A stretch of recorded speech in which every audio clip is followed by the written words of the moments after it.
Hello Graphite Knights, and in this video we're going to be drawing the ruins of Lentok from, their front door kind of perspective. Now these are ruins, and they are going to be very mossy, and water is going to be running over and through where their moat used to be into their first floor. And so it's going to be a fun time to do this. It's going to be, a fair amount of perspective as well. You think about we've got 2-point perspective here working for us again today. So we have one vanishing point. You can see I'm working on here. But then in those front pillars, you can see I've already established my second ones where I'm going with that. Just making sure they all trace back to those things. I want there to be some archways, but kind of blocky archways is what I'm going for here. These people were very sophisticated in some ways, but not very nuanced in others, not as elegant as you think of Tolkien's elves, but still very, very capable. I don't know, maybe their inability to round out smooth. Their inability to smooth objects is what was their downfall. We'll just have to see. But we're building a bridge out, just building some shapes and some structures here to make this place look like it really was lived in by a civilization. This is positioned in a foresty, swampy, marshy area. So we're still going to have some rock formations. These guys were interested in beautiful things, even if they used sharp lines a lot of the times. And so we're going to have some statues here. We're going to try and do those, in a reasonable amount of time, but with intentionality still. We want them to look good. We're going to give them some big robes and swords, and I think that'll pretty much cover us. We can just do the rest with shading. It's always fun to see these basic outlines at the start and just to see oh wow, that is going to become that. That's crazy, at least that's my perspective on it. I didn't give the sword a point because it's going to disappear into the water, so there's just no need for it. And then I duplicated that guy and put him over here so we could have synonymous statues pretty easily. If you're not on the computer, if you're not drawing with digital paper and digital pencil, totally understandable. You can redraw that guy. He's not too complicated, I don't think. And if you're not up for that, make it your own. Do your thing. For me, this is just what made sense for the graphic novel I'm working on. Okay, we're doing block colors. We're going for a very gray looking stone for most of this. That just seemed right to me. You can have a red stone, a blue stone, really whatever is good for you, whatever speaks to you, however you want to play with colors, do that. Then we're establishing that this is water underneath, and then we're going to just give it a grassy background in that top right corner because we want it to show that this is in a forest. And so just giving those block colors, those base colors, helps us recognize that.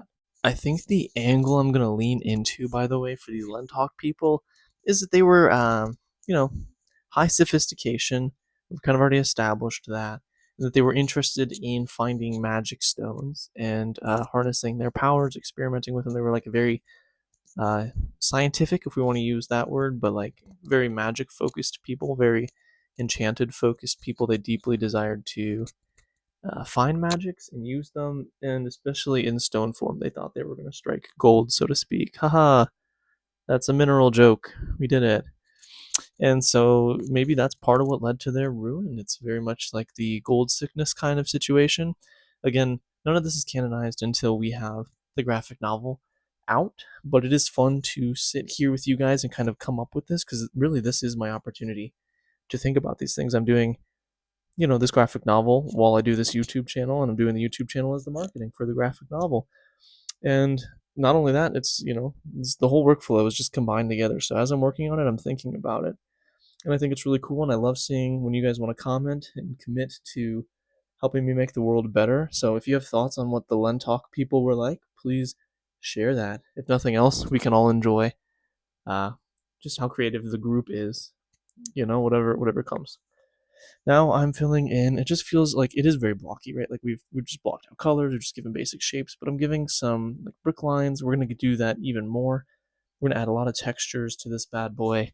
It's weird because we're doing such a big structure that we have so many intricate lines, and we have to decide what lines are gonna make it, what details are gonna show through, and how many of those, because there are a lot of details we could put into this piece. I mean, this is a whole front entrance to a kingdom, right? And it's inside a forest, and so there's so many things we could include in this as details, but we have to really pick which ones are going to make the biggest difference. In terms of time, this one did take quite a bit of time. I think aside from this one, the longest one, no, not aside from this one. Of all the ones I've posted on this YouTube channel, The longest one that is taken to do has been the one where Graphknight is fighting Bagrock, and so if you see that one on my channel, just be aware that was the most time-consuming one. But this one hits a hearty second, and so it definitely was a work of love. It was a labor piece, but it was worth doing. I'm glad I did it. With it, we're going to have like a 3-panel setup, maybe a 4-panel setup. I'm thinking that the book will start by zooming in on the world that this story takes place in. And as it zooms in panel by panel, we're going to enter into this scene right here, and then Graphknight is going to come flying in, swooping in from between the trees on a griffin. He's going to drop off the griffin while the griffin flies by, and he's going to land on the bridge. He's going to stand up. This is what I'm thinking, right? I haven't done this part specifically yet. And he's going to salute the griffin and say, like, thank you, noble griffin. And then I want like a very, the like medieval banners that you'll see in like, in medieval kingdom. They'll have like the griffins on them, but they'll look very kind of like hieroglyphic. I want a picture of the griffin kind of like that, but like squawking really loudly and looking kind of more like a chicken than a majestic creature. And then the Graphknight can be like, ugh, a little grossed out. I want him to have a lady friend. The Graphknight, not the griffin. I mean, maybe, but I haven't gotten there if it's for the griffin too. And so I was thinking we would maybe have him have a lady friend come with him, the Graphknight, in the form of like a fairy, and he could, say to her like, "Hey, Lady Victoria, that's the name I'm working with right now. Please remind me to check for mites later," because he was just riding this griffin, and then the griffin did that, and it's like, oh, maybe not the most sanitary choice. Ooh, I just rode a giant chicken through the forest. Ooh, so just that's the kind of thought I'm working with right now. I think the story will be the most fun. Like I like building hard magic systems, but you can get very buried in them, and it can become more about the magic system than the story. And so I think like balancing my desire for that with my love for adventure time will be a fun way to create like a very dramatic story with like fights that are fun and like high fantasy, high edge things, but also just like a lot of fun in the middle of it. And so just kind of bouncing back and forth. Like we'll have very like spooky ruins, so to speak, but in the middle of that, he'll be, like on his way, and he'll be like, "Oh, that griffin was kind of gross. Actually, it was not the noble creature that I thought it was. Maybe not. Maybe not." Anyways, let me know your thoughts. If you like griffins, if you would own a griffin, I'm proud of you. I think that's a really swell move. Now we're putting moss in, and we're gonna add some dirt layers as well. So just taking a brown colored pencil and adding some uncleanliness to it, because right now it's just like these stones are clean, man. For being in a forest, you'd think that some dirt would get kicked around, but so far, no. So we're gonna go ahead and do that here in a minute. We will also add like a reflection on the lake, and to do that, I'm gonna like section out the building I already have minus the bridge. I'm gonna turn it kind of on its side because I can do that digitally. I can take that layer and do that, and then I'm gonna kind of Gaussian blur it out and just decrease the opacity of it a little bit so it's not super clear, and that's going to sit on the water, and then the water is not going to stay this clean either. Like the water is murky swamp water, and so we're going to put some algae in that bad boy. We're going to I don't know, all sorts of things to make it super dirty. It is kind of crazy to me though, because the whole time I've been telling you about what we're going to do with the water, I've only been working on the bridge. Like I've been just adding lines to the bridge. Like the bridge is already drawn, so to speak, but like you can see, like I'm still adding bricks to even the handles, like to give it the texture that it needs, to give it the look that it needs, so that it was obviously like loved on, and so that it's fun to explore. Pictures that aren't fun to explore, and this is a broad brush statement, it's not always fair. Some pictures, are good just as they are. Like again, I think a lot of the like adventure time panels I read in graphic novels are like, okay, I've seen that. Some of them are epic. Some of them are just like, okay, yeah, this is like nice picture, move on. That's totally okay. There will be a little bit of a mix. Totally fine. I really want my pictures to be something that people want to explore.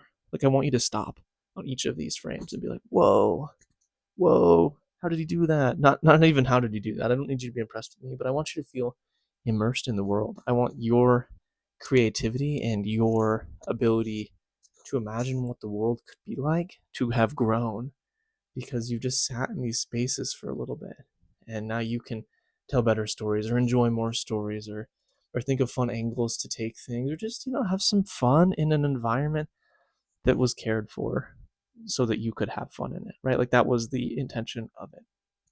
I'm going to add a couple of last pieces here because it's supposed to be the forest, but we have no shrubbery. So we have moss and stuff, but we need plants. So that stone I'm going to cake with some bushes and some trees, and then I'm going to add a tree branch here in the foreground on the top right. Going to give those guys some hardy shading so that they look nice and tree-like, and also, done with intentionality and thought and love. And yeah, that'll be really, I think, of just about settling us out. Something I am going to want to do with that green in the background is give it some love, because again, it's just too flat right now. So we'll add some shades to it too, and that'll make us, I think, really happy. For my Griffin scenes, he's not in this video, but I'm thinking he'll come in from that top right, and so he'll come underneath those trees and swoop up over the bridge, flying away into the top left. I'll have to show you guys. I'll have to post what I'm thinking there once that's done. Guys, this is our Ancient Kingdom of Lentalk. Thank you so much for drawing this with me. It has been such a good time.